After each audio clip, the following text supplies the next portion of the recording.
Okay. Please make me a co-host so I can share my screen later, please. Yes, I'll make you a co-host as soon as, let me do that first, and then I'll share my own screen. Thank you.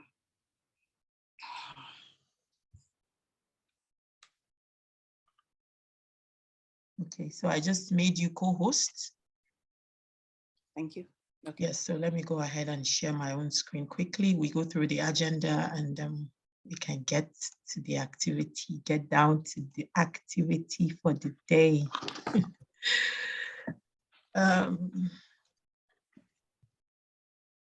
So once again, welcome everyone.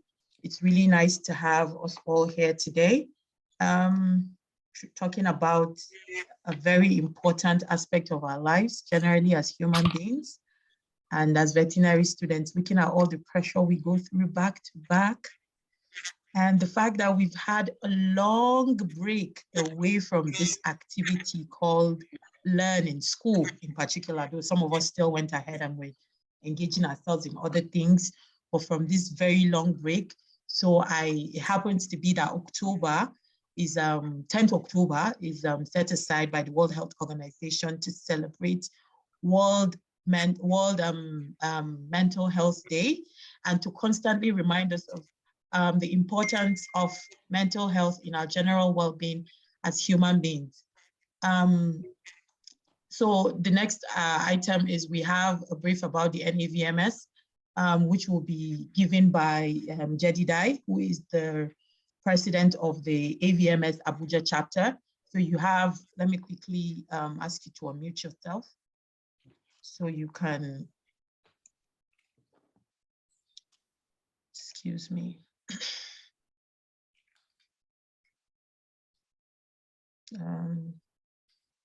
What are you joining in as? Let me find you. Okay. Jedidai, you can quickly unmute yourself. Good morning, ma'am. Good morning. Good morning, the Dean of the University of Ibadan, Faculty of Veterinary Medicine, Professor Olufunke Ola-Davies, Director of the Public Engagement Officer of Labs, Dr. Tomsia Mina, the National President of both the NAVMS and IVSA, and all veterinary medical students. So I'll be giving us the NAVMS is all about and what we stand for. NAVMS simply means the Nigerian Association of Veterinary Medical Students, and comprises of all veterinary medical students in Nigeria. From the moment you gain admission, you are practically an intern. And there's no form of registration. What you just expected and required of all AVM sites is to pay the annual dues at the local AVMS chapter. What we do and what we stand for. We stand to protect the interest of veterinary medical students from Nigeria and worldwide, as the case may be, to promote the general welfare of all vet students and also intellectual and cultural interests, and to also help to make opportunities to them, scholarship opportunities, and all kinds of other opportunities that are open to us as students while in school. And they will also serve as a channel of communication and connection between veterinary medical students, the Federal Ministry of Agriculture, VCN, the Veterinary Council, NVMA, that's the Nigerian Veterinary Medical Association, and all deans of veterinary college across the country. And all these names I just mentioned now, ministries and associations are our patrons and our matrons. And the headquarters of NAVMS this year, the University of Abuja, and the next NAVMS convention in Abuja next year. And we can't wait to have all the veterinary medical students here in Abuja. And implore everybody to pay close attention to this section, talking about mental health. Mental health includes our emotional, psychological, and social well-being. It affects how we think, feel, and act. So this one is a great one, and you're all welcome. Thank you very much. Thank you very much, Jed. Next, we have Blessing Oyeleye, who is the IVSA president, for the next 2 minutes, and he's going to take us through tell us a brief about IVSA and what IVSA does. Blessing Oyeleye, I made you a co-host, so you can go ahead and unmute yourself and speak for the next 2 minutes. Thank you. Good morning, the Dean, Faculty of Veterinary Medicine, University of Ibadan, the Manager of Public Engagement, Farm Alert, Dr. Tumsia, the NAVMS officials, the IVSA Nigeria officials. Good morning, everyone. My name is Blessing Oyele, and I am the National President of IVSA Nigeria. The International Veterinary Students Association is the association of all veterinary medical students all over the world. And it's the largest veterinary student association in the world. Our aim at the IVSA is to improve the standard of veterinary education internationally through the exchange of ideas, knowledge, and culture. And our mission is to benefit the animals and people of the world by harnessing the potential and dedication of veterinary students to promote the international application of veterinary skills, education, and knowledge. Our jurisdiction as IVSA Nigeria, we are the national body of all IVSA local chapter in Nigeria. And the way we achieve our aim and mission is to organize congresses, symposia, and we facilitate exchanges among veterinary schools, both locally, nationally, regionally, and even internationally. That's what we do. And also, IVSA Nigeria, the current headquarters is also at the University of Abuja, just like the NAVMS. And membership for IVSA, it's interest-based. If you want to be an IVSA member, you have to show interest by obtaining our interest form and you pay your dues. And our patrons are the deans of veterinary medical faculties all over the country. And also, we will be having our Congress at the University of Nigeria, Nsukka, Enugu State next year. Thank you very much. I welcome all of you to this program, and I want you to pay attention as we are tapped from our mother. Thank you. Thank you very much, Blessing. And I'll be going in for the next 2 minutes to introduce our guest speaker in person of Professor Olufunke Ola-Davies. Let me have her picture up so we get to see her pretty, pretty face. Thank you very much, ma'am. So come along with me as I read out her very impressive and amazing profile. Professor Olufunke E. Ola-Davies was born in Ibadan on the 24th of October, 1968, to the family of Chief and Mrs. M.A. Osho. She attended St. James Cathedral Primary School, Oke, Bola, Ibadan, from 1974 to 1979, and proceeded to St. Teresa College, Okeado, for her secondary school education, from where she proceeded to the Polytechnic Ibadan and later to the University of Ibadan, where she obtained the Doctor of Veterinary Medicine degree, Master's degree in Veterinary Parasitology, Master's degree in Biochemistry, and a doctoral degree in Biochemistry. Proudly, I feel proud personally. Professor Olufunke Ola-Davies is the first professor of veterinary biochemistry in Nigeria and second in Africa. She is a professor of molecular biochemistry and environmental toxicology. She serves as an excellent role model to her students through her dedication as a teacher, researcher, scientific mentor, and student advisor. In honor of her active role in the field of toxicology, she was recognized and honored as a global senior scholar and received the Society of Toxicology, USA Global Scholar Award, Baltimore, 12th March 2017.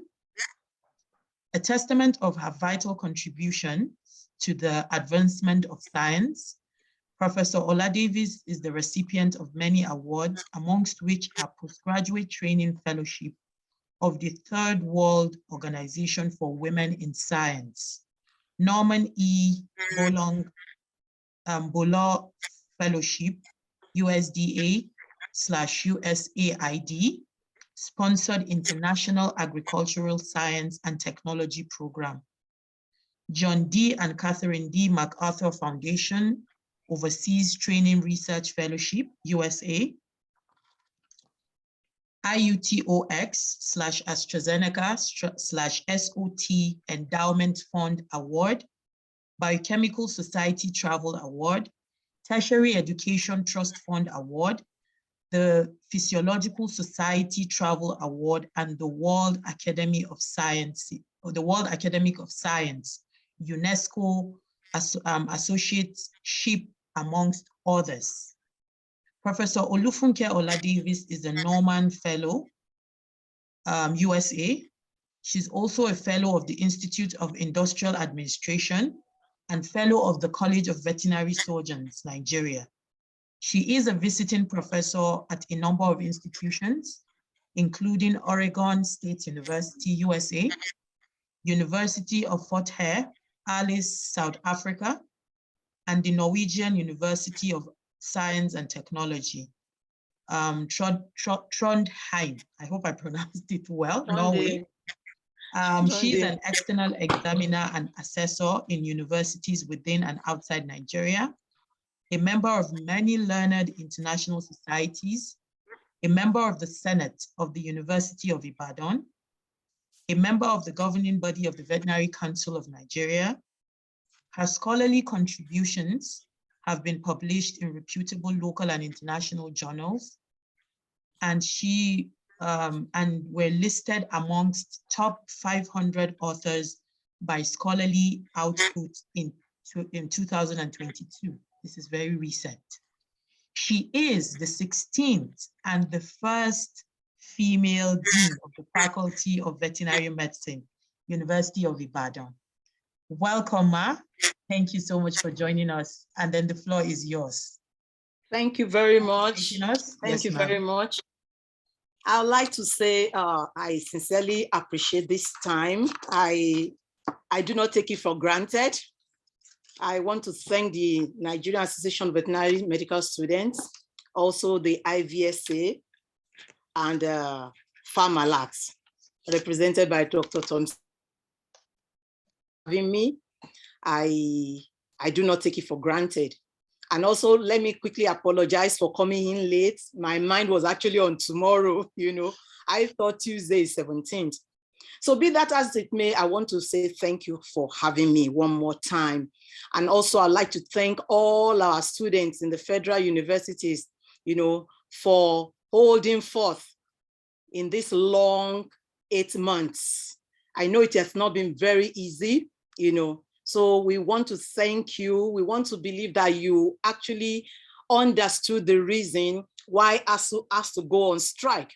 Because if ASU will not go on strike, there's no how the federal universities could be sustained. It will come to a time that all these universities will be no more. So we want to thank you for your understanding. We want to thank you for standing till now. So let me quickly share my screen as I start the topic that I've been given this morning.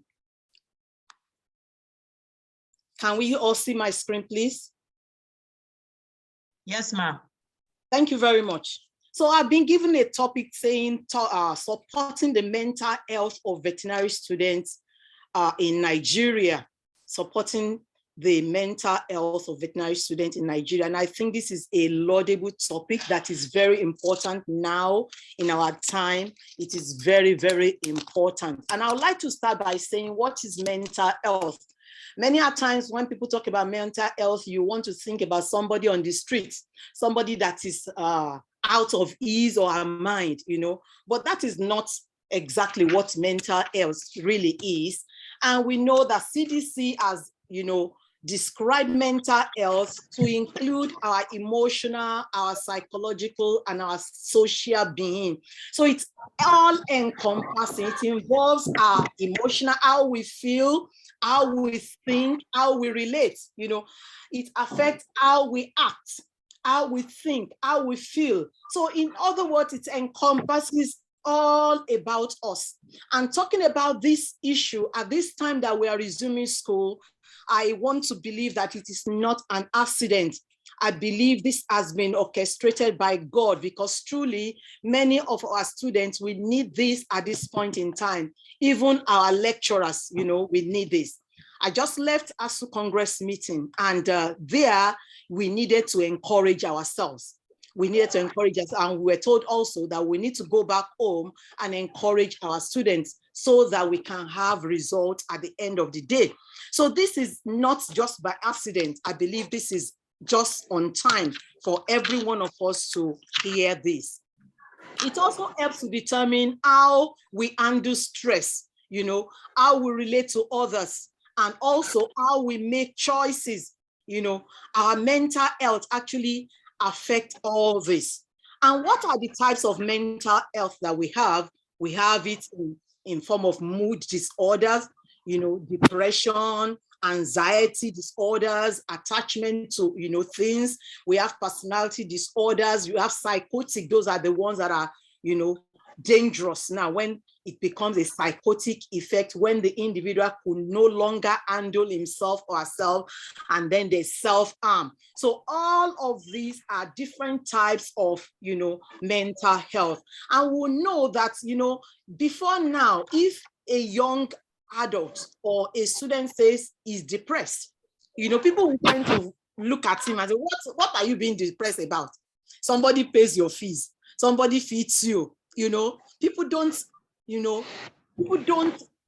identify or recognize that an individual could be fed and be clothed and yet still be depressed, based on the prevailing circumstance or based on the exposure of that individual. So we know that all these, you know, could be manifestations or different folds in which mental health, you know, could be expressed. What are the major causes of mental health? You know, generally there could be abuse, you know, from home. This could be from, you know, childhood. You know, some homes, maybe somebody tells somebody, oh, you will not amount to anything, especially people from dysfunctional home or homes where, you know, parents are not together. So that shows these individuals have some stress already from home. Also, it could be abuse from childhood, maybe from school. Somebody has been bullied right from classes, and he has this baggage, I'll call it baggage, you know, within him that is there, feeling he's not good or she's not good or she cannot amount to anything. So when such an individual comes to school, those things are carried over. They come with him or her, and they will actually affect him or her at the end of the day. So there could be abuse, you know. Some also abuse could be due to rape, or there's so many kind of abuses all over now, you know. It could also be due to trauma. Somebody has been traumatized, probably as a result of loss, of financial problems, or, you know, different kind of things that could be a trauma to an individual also. Neglect also, you know, nobody actually asks for you, or, you know, nobody asks after you, nobody knows what you're passing through, nobody cares about you. You know, it is a form of, you know, stress on you. Also, there are some also stress that are beyond threshold. The truth of the matter is that everybody in the world we are in now is going through one stress or the other. I'm sure you will agree with me. Is going through one stress or the other. It's either stress of exam, or stress, financial stress, or stress of how much is $1 to naira now. You know, everybody is under stress. But when the stress goes beyond the threshold, you know, then it becomes issue of mental health. It becomes a problem.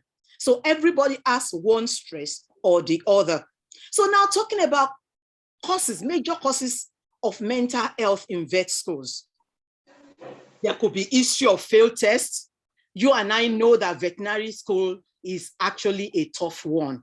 But I do tell students that an average student that is wise enough can actually maneuver himself through vet school. But an average student that is not wise will not be able to cope in veterinary school. But if an average student is wise enough, he can, you know, maneuver himself through vet school. So there could be history of failed tests or failed exam. you know, or receipt, or carry over, or even repeat. You know, when a student goes through this, it could actually result in mental health problem because he has failed before, so he's afraid. There's fear there of failing again. There's insecurity. The student is not sure of himself or herself again. You know, there could also be anxiety due to results. You know, I remember when we're in school, anytime we hear that result has been released, there's this fear in people, you know, especially people that know that they are not, you know, on the very excellent side. So there's anxiety. And if we were to measure the level of anxiety in our students, even now that we have resumed, we will see that to be very high. Many of our students and even lecturers, we are happy that we are resuming, but on the other side, we are not happy. Why? Because there are issues on ground.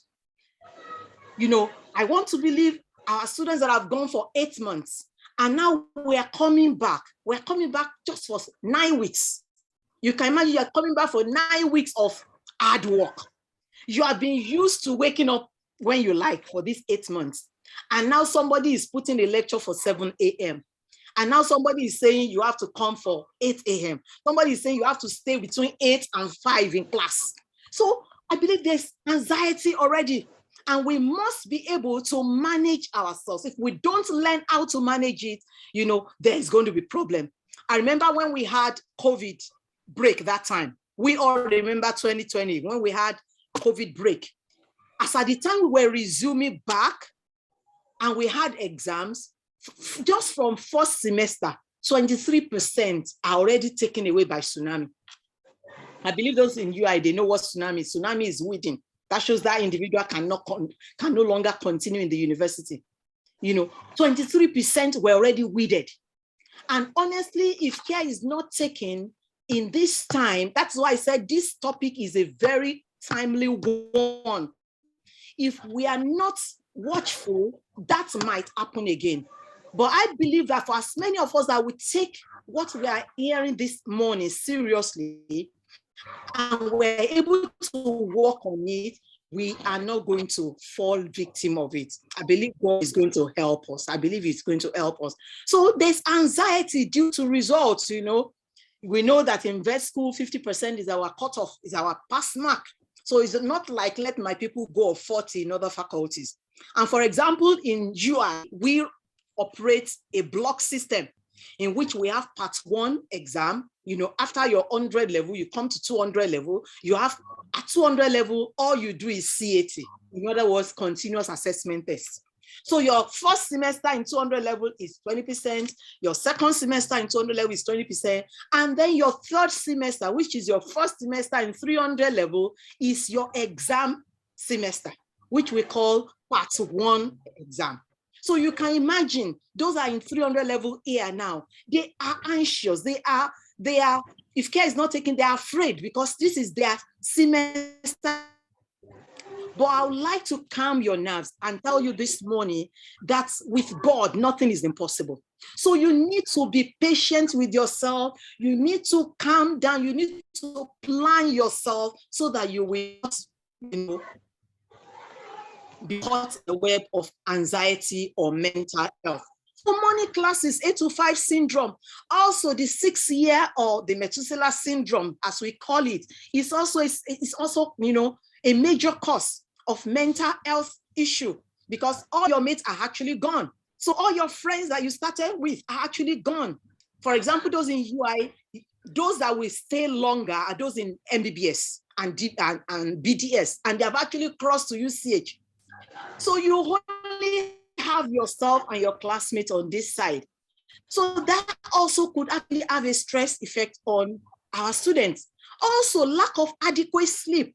You are coming in now, you have 9 weeks from our new timetable that will be released very soon in UI. We have 9 weeks of lectures.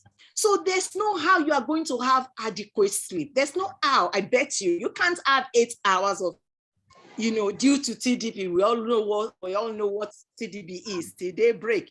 So all these are stressor effect, you know. Also, there's lack of poor accommodation. Some don't even have accommodation on campus. Some live off campus. So by the time you move from off campus to campus, that is already a stress factor already. So all this can affect, our mental health. Also availability of jobs. So those that are in final year, those are in final year, some are already having anxiety. How do I get job? What do I do next? Some don't even know what they want to do at the end of this DVM, Some are already thinking, do I jackpot or do I stay or do I, so many uncertainties that are there. Those people are feeling, do I want to go this? Do I want to go that way? All these are major stress factors, and they can actually result in mental health. Just from ASU meeting that I was coming from, it was discussed that some people are actually going to be 30 already because of this strike. If there were to be no 8-month strike, they would have been able to qualify for NYC. But now, because of this 8-month strike, they could not qualify again. So that is another uncertainty. An individual that was already thinking, oh, I'll go for NYC, there I'll be able to gather some cash, and then I can start this. That will no longer be for that an individual. So you can imagine, we all are looking at ourselves, but we have different issues. We have different stressors, happening within us. Some are physical, but many more are not physical. Some also are having financial issues. Now school is coming back. How do I get to, sustain myself?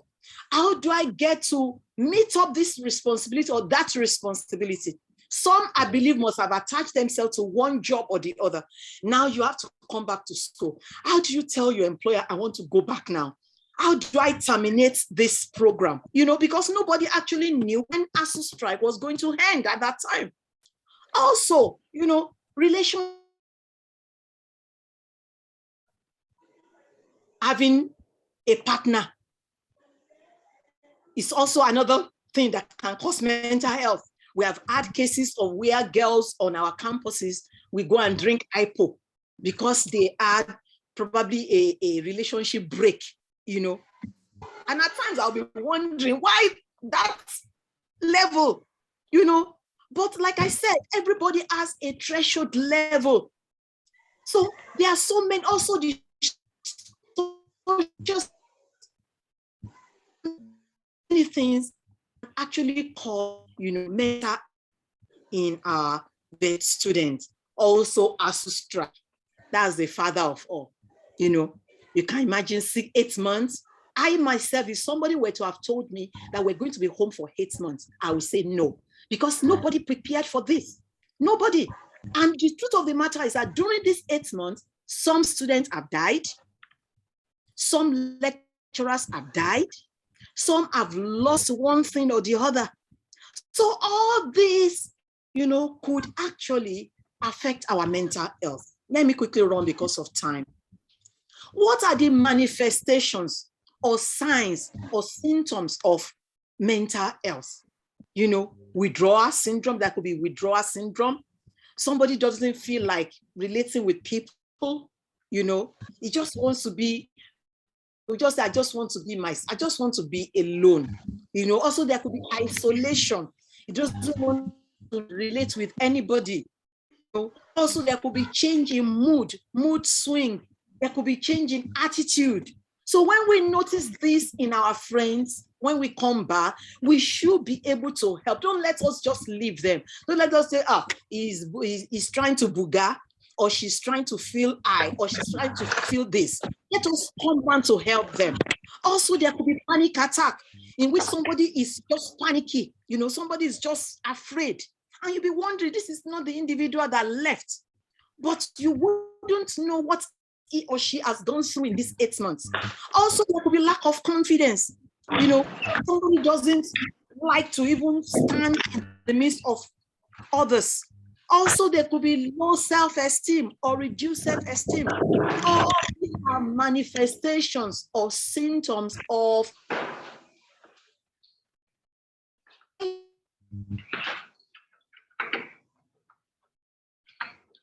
just trying to be proud or trying to be arrogant, it is time to seek help, for them.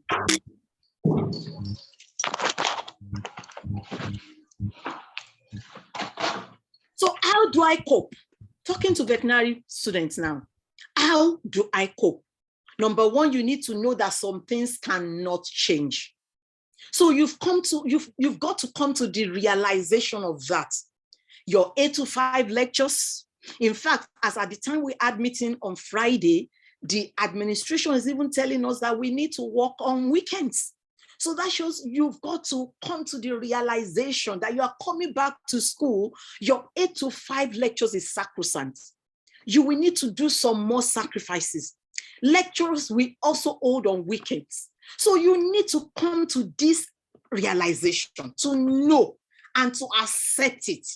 Because if you don't accept it, when those times come, you realize that you are resentful, you are not coping. So you need to come to this realization. Also, you need to know that there will be continuous assessment tests. In fact, many of them. Because if a semester should have been 12 to 13 weeks, now semesters will be run for 9 weeks. Last week I saw FUNAB exam timetable, and I was like, my God, these students are just coming back and they are facing exam straight off. So we need to identify this and we must come to terms with it. Also believe that things can only get better. In other words, you must have positive mindset. You must have positive mindset. No negativity can help at this time. So you don't allow negative vibes around you now at this time. For you to be able to cope, you must be positive, knowing that you are nearer your salvation than when you first started, especially those that are in the final year. You understand? Just be positive. Know that, be positive and know.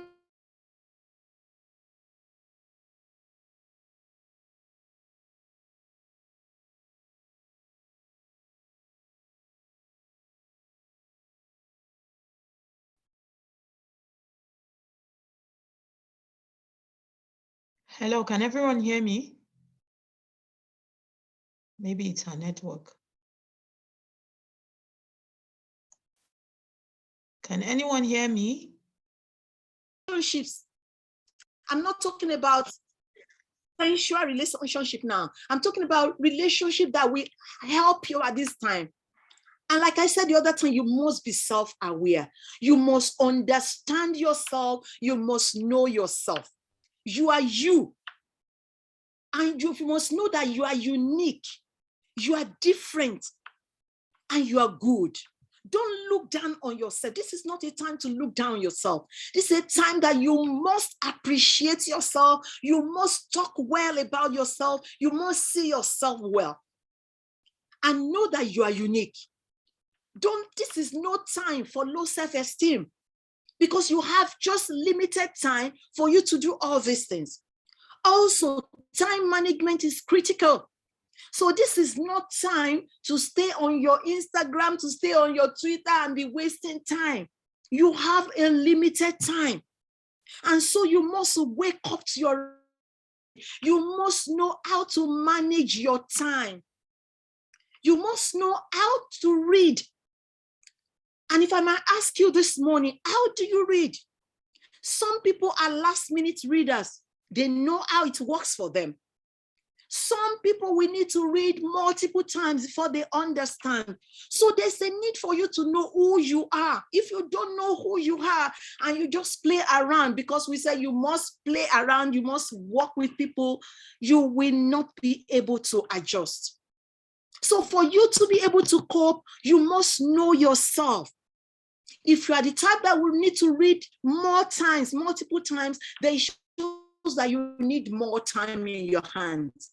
And so you can't afford to waste time or to loiter around. It is time to get down to business and face your business and face your exams and pass them. Also, how many activities am I involved in? Those are the things you need to ask yourself for you to cope. If you are on the very brilliant side, then you can cope. But if you know that you are the average or a little bit above average, then you might have to trim down those activities, because now you are working with limited time and you have more before you. So these are the strategies that I believe can help you to cope. Also, at this time, we need to be our brother's keeper or our sister's keeper. We must lend a helping hand. We must help our brothers and our sisters. We must look out for them. But put a call through to them. Ask after, as a matter of fact, before you come back to school, you must call a minimum of 5 people in your classes. I hope you are aware. I hope, when are you coming back? Do you understand what I'm saying? We must look out for ourselves, because we are in unusual times. And the times that we are in are challenging times. So we must be our brother's keeper. Our government have not done well, but we must do ourselves well. We must treat ourselves well.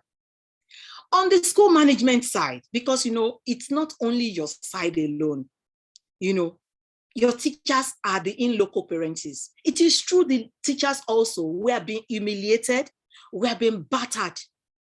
But we are coming back now. We want to see ourselves as your in-loco parents. So we are opening up our hands to help you. I was telling some of our teachers that these are unusual times and we just must help the student out. We just must be favorably disposed to them. We just must help them. We just must be available to them. So I believe on the school management side also, we teachers are ready to make ourselves available to you and to be, ready and willing to help you. Also, I would like to say that you need to make use of the career and counseling office if you need one.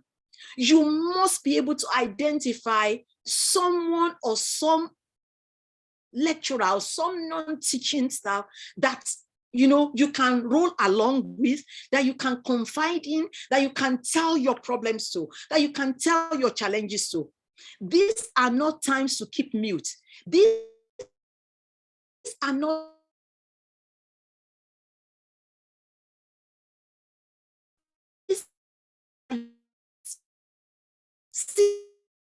counseling. You must see somebody. Don't hold on. Don't say, I don't want somebody to know my problem. These are not those times. You must be able, to open up to somebody. If you don't open up, it is going to affect you. You won't be able to cope. I know of some of our students that actually had mental breakdown, at one time or the other. But because of help available to them, because of love, because of companionship, they were helped and they finished and they're doing well. Back, if you need help, call for help. Call for help. Also, you might need to take advantage of indigent courses in different schools. I am sure that schools have this. But I'm not saying we should lie, because not all of us are actually indigent. No, not all of us, So for those that are actually indigent, truly, take advantage of it. Don't wait until the day of exam, when you cannot write exam without you registering. It is then you are now coming. It is difficult when you come at that time. So approach people in your school now if you have issues with your finances. Also, mentor scheme. Take advantage of the mentor scheme. Actually, we are trying to do this when we resume now. We are trying to attach some students to some lecturers, so that they can mentor them, so that they can help them. Mentor them emotionally, mentally, psychologically, and otherwise, so that they can be helped. And like I will say to our students also, you are not to take undue advantage of these people also. I've been on a board before where we are interviewing indigent students. And there's a particular student that came in, and we all know that he's not indigent in any. So let us be sincere with ourselves. Let us be hopeful. Let's help ourselves, knowing that your lecturers, in as much as you need help, your lecturers also actually need help on the other side also. So let's cooperate with ourselves. Let's work together so that you can be successful, so that you can sail through this time. Because nobody is actually interested in any student failing. When students fail, it affects the lecturers also, except people that are mean, because we also are parents. So we want you to cooperate with your lecturers in your different schools so that you can make it at the end of the day, so that you can cope at the end of the day. And I'd like to just, I'm rounding off now saying there's hope, even when your brain tells you there isn't. Some students at this time might be feeling, is it worth it to go back to school? After all, I'm making money. I want to tell you this morning, back to school, go and finish, because there's light at the end of the tunnel. There's light at the end of the tunnel. Don't be a half-baked individual. Go back to school and finish. There is hope. There is hope.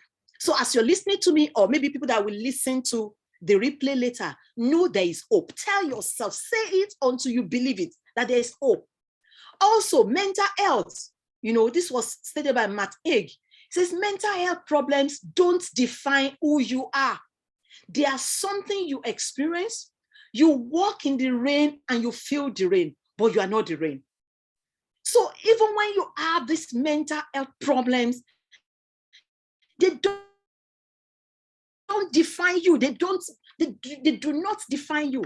They do not make you to be less.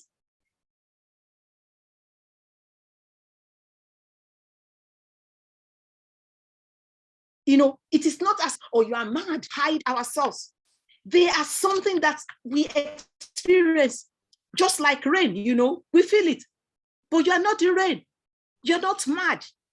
You've not lost it. So you must know and be able to know that it's just a season and a time, and it will go away if you handle it properly. It will go away. You will overcome it. You will overcome it. So there's hope for you. And on that note, I would like to say thank you so much for this session. Thank you for the audience. And I would like to take your questions. Thank you very much for listening.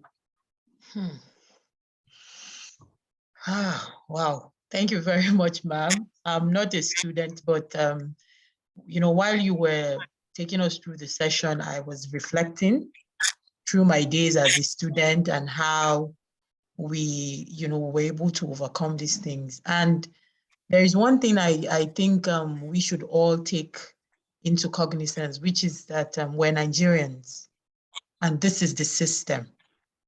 I'm just trying to say acceptance is very important, because even when you sit down and you lament and you lament and you lament, that time you use to lament and say the system, like just what our mom here said, the 8 to 5 is here to stay, The CA tests are here to stay. The system is here to stay.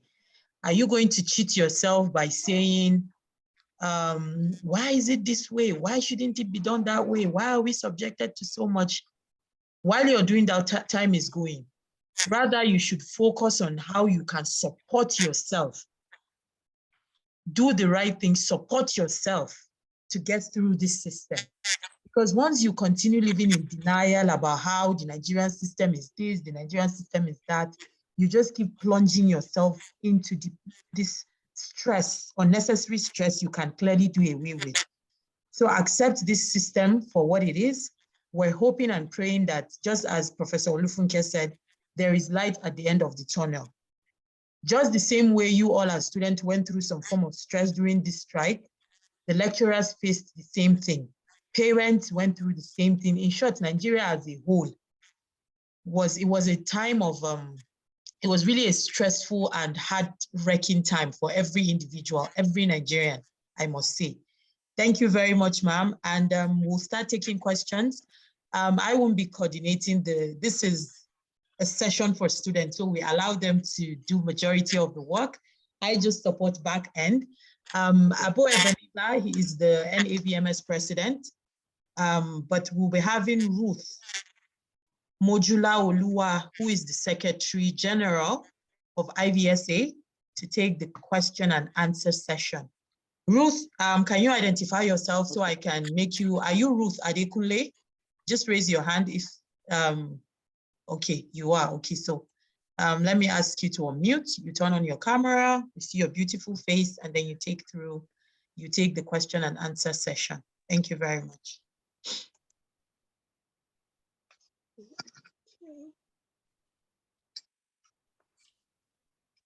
Can you see me? Yes, we can. Okay, thank you. Good afternoon, everyone. I must say that this, okay, let me start like this. I'm Adekunle Ruth Mojola Olua from the Federal University of Agriculture, FUNAB. Oh my God. And yeah, I am the Secretary General IVS in Nigeria. I must say that for me, personally, I know when I mentioned the school, everyone knew where I was coming from. So personally, this is like a very, very, very timely session, something that I need to hear. And I must say, thank you very much to our facilitator, guest mentor, Professor Mrs. Ola-Davies. I've been privileged to be one of your students, and thank you very much. It's been an amazing class again. And I'd also like to say thank you to the NABMS, IBSC, and Farm Alert for supporting us and giving us programs like this at intervals. Well, like everyone has said, the class has been amazing, because I go back to when the timetable was released. I had to rush back to school because home is not exactly the environment for studying. I had to rush back to school and then just try to get stuff for me, because honestly, although we had 8 months, but everyone knew we were not reading the 8 months. We just had to get involved with other stuff, and now we have to like rush back to the book. So thank you very much once again for the wonderful session. And I'm sure that people are already buzzing with questions and comments they want to pass on and all of that. So the modalities for this question and answer will be this. If you want to speak and ask your question, like you want to ask your question directly, please raise your hand and I will call you. And if you do not want to speak, you can just drop your questions in the chat box. I'll pick them up and ask on your behalf. So let's do that because we have to be very conscious of the time too. Our guest mentor is, she has fixed us into our busy schedule, and I'm sure everyone has something to get on.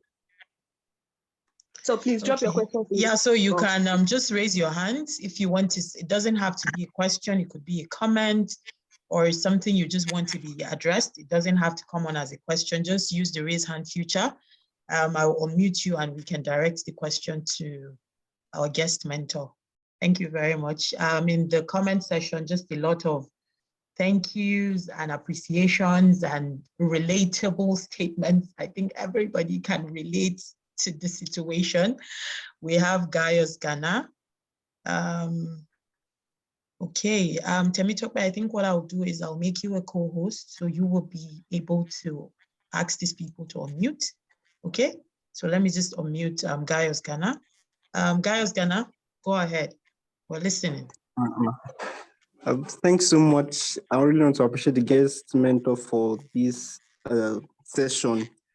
It's really a timely one, as everyone has said. So right to my question, I want to ask, as structures been put in place to make sure that this doesn't occur again? Because many of us are going with the mind that, how do we know when we start school, probably next year, such won't occur again?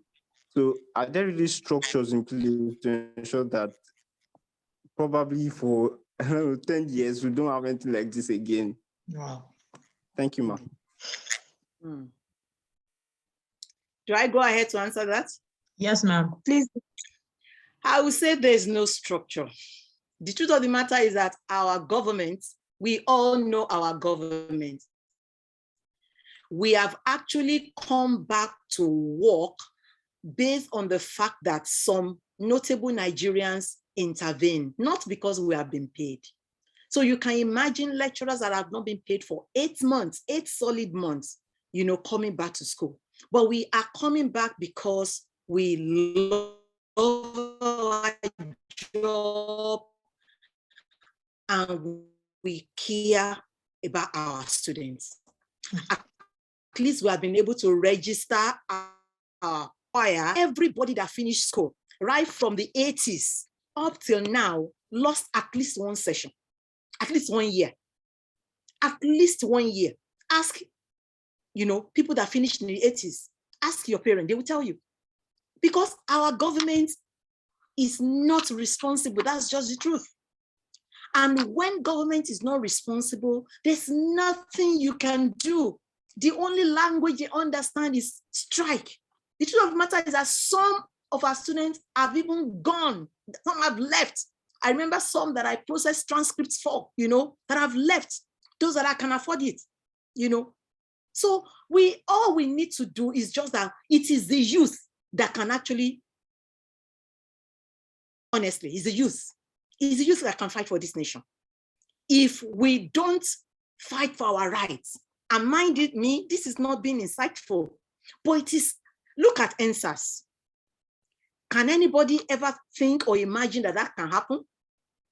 But you can imagine that not until that thing was hijacked, it was productive. Do you remember? It was productive. It was. And despite the fact that it was even hijacked, it registered something in our government's practice. They could understand. They know that these younger people, if they go on the street, there'll be a problem. And honestly, I believe that, forcing us to go back to classes now, it is because of their election. You understand? It is because of their election. So honestly, nobody can promise anybody that there will not be. You will notice, as you said, suspend. It is not called off. Note that word. It is suspended. Do you understand? But you should know that no lecturer also enjoys this. Because whenever it happens, it actually truncates our plans also. As a dean, I can't travel out. I can't. Because I'm in management. Some lecturers also cannot. Some can because they are not so much involved. So it's a serious issue. All we can just hope for and pray for is that our government will come, through with whatever they have promised to do. But honestly, as I'm talking with you, no lecturer has been paid a dime. And yet, like I told you, I left from a meeting. By 2 o'clock now, I'll be on for another Senate meeting. So we are ready to go back to work. But let our students know that we are coming back because of you. And you cooperate with us so that you can finish on time. Thank you. Thank you very much, Ma. Gaius, I hope that has answered your question. Okay, we have the NEVMS president. Your hand is raised. Can we have you, please? Please, you have the floor. All right. Good afternoon, everyone. I hope you can hear me. Yes, we can. All right. Thank you so much, Mommy. And it was such an inspiring session. I was motivated, and I am still motivated because I was taking notes of the things you were saying. And thank you so much, Ma. Well, I have 2 concerns. Okay. Maybe let me just say 3. First of all, I just noticed one of the reasons why I feel bad at times as a vet student. I'm in my 6th year now, and this will be my 7th year in school because of the strike. That's true. And then, like you were saying, those that we started with, we have had 2 sets graduate and we are still in school. Those that studied 4-year courses, others that studied 5-year courses. And I'm just getting to understand that sometimes when I feel bad about what I'm doing is because of this Methuselah syndrome we talked about, and I actually feel better about it now. Now, I really wish that the deans of other veterinary faculties are here to listen to this session because it will go a long way so that every action that will be taken will be uniform across all the vet schools in Nigeria. And I don't know how can we go about it so that it won't just be the students in University of Ibadan that will enjoy this privilege, these lessons that we've learned. How can we go about it? And then the second thing is, for us as students, academics is certainly the major thing while we're in school. But there are other things that we need to involve ourselves in for our total development as young people.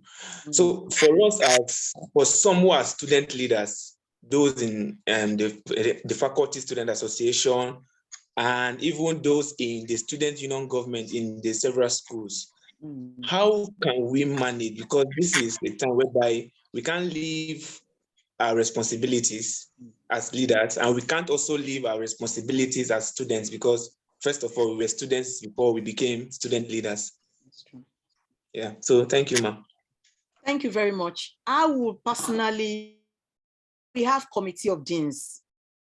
I will personally reach out to our committee, because these are unusual times, you understand, in such a manner that we might have to organize, like in Ibadan, we call it, I'm trying to remember now. It's like a family meeting. We meet with our students and then we talk about issues. Actually, I plan to do that before we actually start lectures, so that we talk with them and know that, we are welcoming you back, but also you need to cooperate with us in as much as we also are going to work hand in hand with you. So I will reach out to our committee, committee of deans. We have 11 vet schools. I'll reach out to my other 10 colleagues. Probably they can do same also, so that all our students will know that we are for them. And honestly, without you, we cannot do anything. Without you, what are we employed for? Do you understand? Without you, we are nothing. So we just have is a symbiotic, relationship. Without students, then what are lecturers for? So you should know that we are here because of you. Also, as per the other responsibilities, I say you need to know yourself. You need to know yourself. When you know yourself, you know how to live a balanced life. That's what I'll call a balanced life. You must be balanced.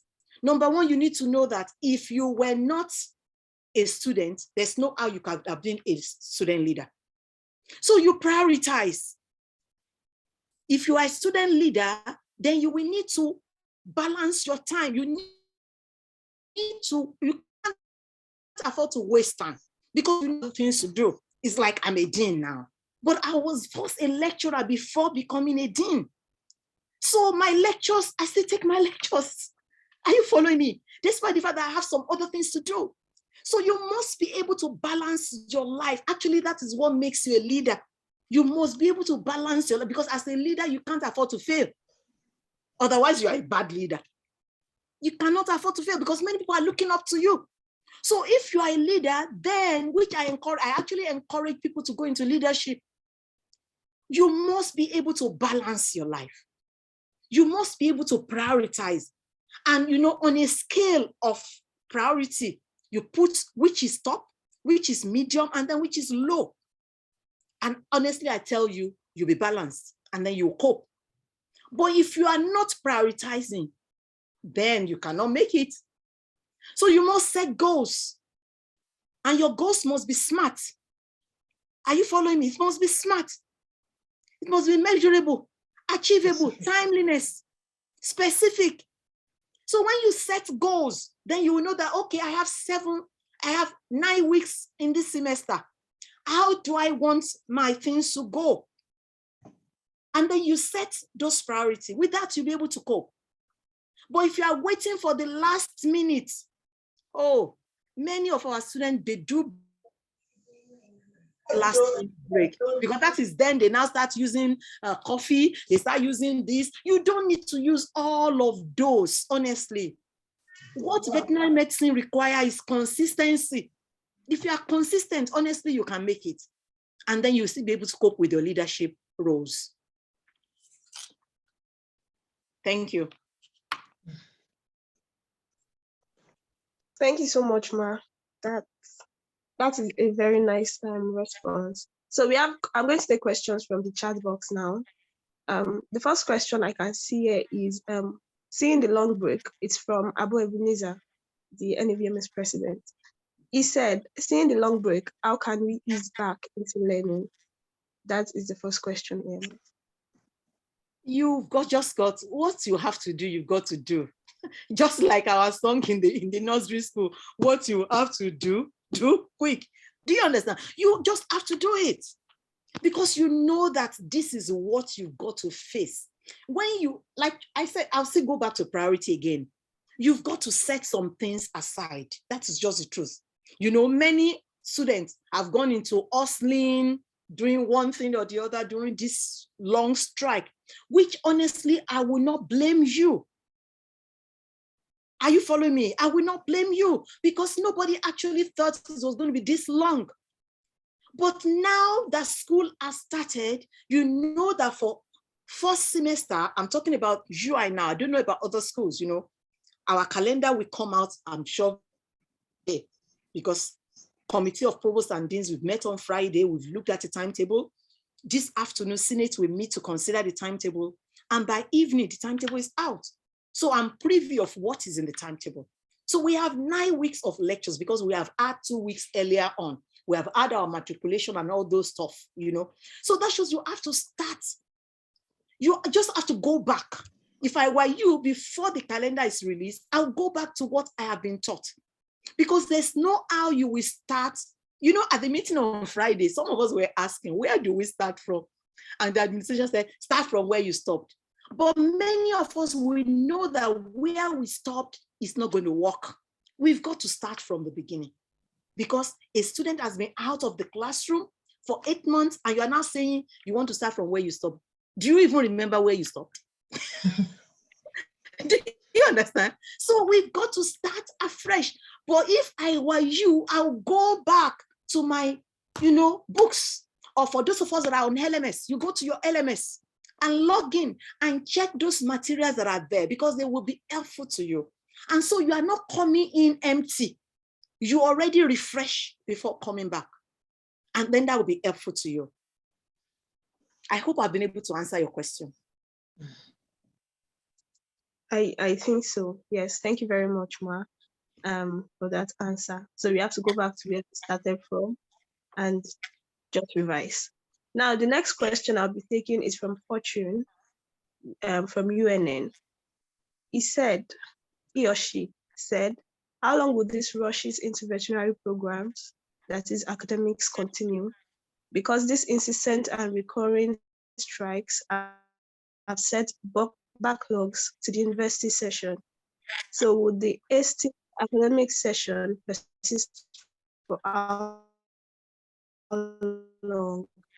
Point of information that's attractive, especially to us as veterinary students. Wow, with you. But I'd like to tell you that it's not only veterinary medical students. Because, you know, at times when you think it's only you say, oh, everybody is married except me. It is not true. Everybody, you know, is not affected except veterinary student. No, it is not only you that is affected. Let me give you an example. By the end of this month, there will be no house officers in UCH. There will be no house officer because the gap of the strike, you know, they are supposed to have finished. And so they are meant to have replaced those ones that will finish by end of October. But because of the strike, there will be that gap. So it's everywhere that gap is going to affect. But because you are veterinary medical student, and you know that it's going to affect you. But honestly, if I were you, I would take myself up from where I stopped. Honestly, that is the solution now. You just got to pick yourself from where you stopped. For as long as our government are irresponsible, honestly, this is still going to continue. We are just hoping and praying that they will be responsible. And do you know what? Honestly, there's nowhere in the world that education is free, except in Nigeria. That tertiary education is free, except in Nigeria. So what we know is that as time goes on, we're going to introduce tuition. Because it's obvious they cannot cope, they cannot foot the bills. And when they cannot foot the bills, how will the education go on? So ultimately, we know, we can see it, ahead, that the government is going to introduce tuition. Also, they are going to introduce private partnership coming in to help. There's nowhere in the world, quote me, that tertiary education is free, except in Nigeria. There's nowhere. A student in the University of Ibadan pays less than 100,000. Do you know that? For a session. That is less than what nursery school pupils pay. So it is not realistic. So we must face the reality of the day. And at the same time, the economy is not smiling. But for as long as tertiary education is free in Nigeria, honestly, we have to contend with this. And I know from what we are seeing ahead that the government will soon introduce tuition. That's just it, honestly. And I believe when that is done, hopefully it should be better. Because they are not ready to fund education. Look at the percentage of education, even for 2023 budget that is out already. They cannot cope. So that is just the issue on ground. Thank you. Thank you very much, Ma, for that. Blessing Oyeleye, I can see your hand raised, but permit me to take this last question from the chat box before I give you the floor. So the last question here is from Dotun Vincent. His question is, with respect to upcoming MB for vet students in UI, Ma, is there anything in place to ease our stress? Because I'm laughing already. I'm laughing already. Honestly, I feel for them. The only thing I can assure you, honestly, is that we are ready to work with you and we are ready to hold you by the hand and walk you through. But you can only force a horse to the stream. You cannot force a horse to drink water. Presently, the university is going to, employ some more lecturers for us. Some more, for UI now, we have 2 in anatomy, 2 in physiology, 1 in physiology, 1 in biochemistry, 2 in microbiology, 2 in medicine, so just like that all over, that university is going to employ more lecturers for us. So definitely, I want you to come back with a mind that you want to work together with your lecturers. And you know what, if somebody has been, maybe, I don't want to say wicked now, you can actually choose to report. And if it is found to be true, the management is going to do something about it. But honestly, we are eager to receive. We can't wait to receive you. That's just the truth of the matter. We have missed you too, and I'm sure you've missed us too. So we are really waiting for you to come in so that we can finish up with you. And then those that are about to graduate, we can graduate and fill the vacuum. There's a vacuum already. And we would like to just fill the vacuum and continue life. Thank you. Thank you very much, Ma, for that. Now, Blessing Oyeleye, you have the floor. Okay, thank you very much, Ma, for your thoughts, your advice, and the responses. We appreciate you. My question is actually a little bit related to what Dotun asked, but I would like to cite some examples so that you can understand me better. Since this concerns all veterinary students across the country, so I would like to cite this example. When we came back from COVID-19 lockdown, I think our first series of shotguns and CAs, the lecturers would be like, what have you been doing for 10 months? You're supposed to be reading and all of these things. And we all know that, in fact, we will even be advised during the lockdown and decide that we should be doing something else. So technically, let me speak for myself now. It's only the practical aspect. Let's say I'm facing a challenge, probably that I would like to fall back to my books. For the 8 months now, I will not be reading as if I'm preparing for exam or classes. So I'm aware that when we resume, we still get to hear stuff like that from some persons. So I don't know what you can help us with, probably from the councils of deans, that maybe some people are not aware that we have not been reading. So we have prepared that this coming weeks is going to be fire brigade. We have prepared our mind that we are coming like that. But yet we still need some soft hands, because the student that left in February is not the one coming again. There are some people are even contemplating whether they should come back to school or not. Some people are already planning to travel out and all of that. So I don't know what you can help us with so that they can take it easy with us small. Thank you, ma. We will definitely take it easy with ourselves. Note that as the students are crying, the lecturers too are crying. The only better side of it for the lecturer is that our own job is not to teach alone.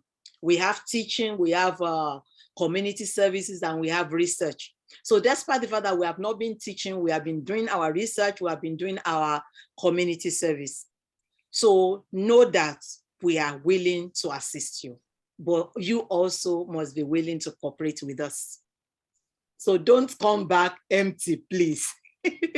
Try to go back and go refresh yourself, knowing that the time we have on our hands are limited. Thank you.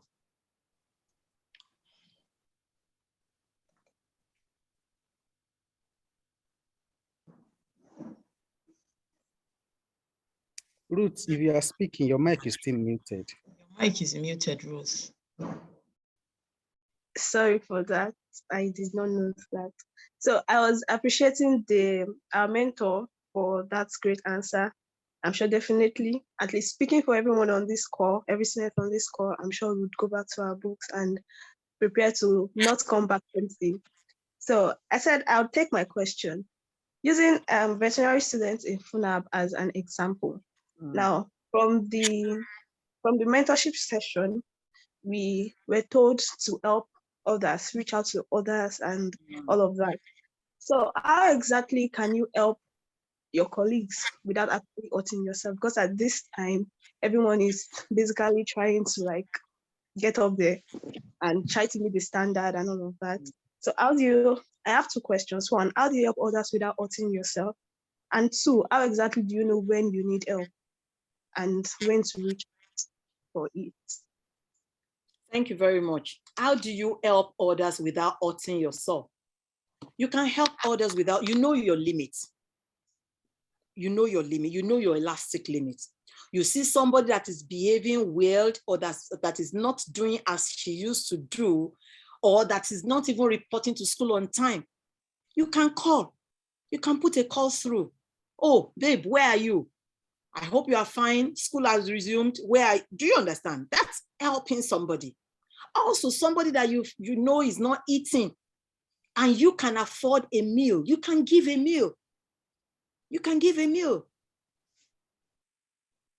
And everything is just balance, not hurting yourself. Not saying, okay, like you are starting an exam now. Somebody says, come and meet me in my house. That will not be convenient because you are preparing for your exam too. So you must be able to balance it. You must be able to balance it to help others, because honestly, we just got to help ourselves at this time.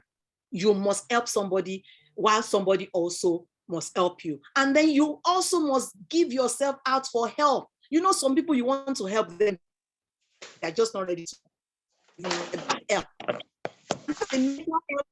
Somebody doesn't want to accept help. Somebody needs to take medication, does not want to take medication.